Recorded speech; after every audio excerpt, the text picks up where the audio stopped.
ఎన్టీఆర్ జిల్లా మైలవరంలో టీడీపీ మూడు ముక్కలైంది. ఇక్కడ అసెంబ్లీ సీటు పంచాయతీ తారాస్థాయికి చేరింది. వసంత కృష్ణప్రసాద్ రాకను దేవినేని ఉమా, బొమ్మసాని సుబ్బారావు వర్గాలు తీవ్రంగా వ్యతిరేకిస్తున్నాయి. మైలవరం టికెట్టు కృష్ణప్రసాద్కి ఇస్తే సహించేది లేదని చెబుతున్నాయి వ్యతిరేక వర్గాలు. ఎవరో వచ్చి మైలవరంలో పోటీ చేస్తే సహకరించమని దేవినేని ఉమా అనుచరులు తెగేసి చెప్తున్నారు. టీడీపీ రెండో జాబితాలో దేవినేని ఉమా పేరు లేకుంటే మైలవరం రణరంగం అవుతుందని హెచ్చరికలు జారీ చేశారు. ఉమను కాదని మరో వ్యక్తికి మైలవరం టికెట్ ఎలా కేటాయిస్తారో చూస్తామంటూ చంద్రబాబుకు సైతం వార్నింగ్ ఇచ్చారు. మరోవైపు 4 రోజుల క్రితం చంద్రబాబుతో భేటీ తర్వాత మౌనంగా ఉన్నారు దేవినేని ఉమా.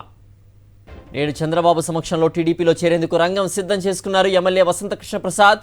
టీడీపీలో వసంత కృష్ణప్రసాద్ చేరే సమయంలో అనుచరులతో కలిసి తిరుగుబాటు చేసేందుకు దేవినేని ఉమా సిద్ధమవుతున్నట్టుగా తెలుస్తోంది.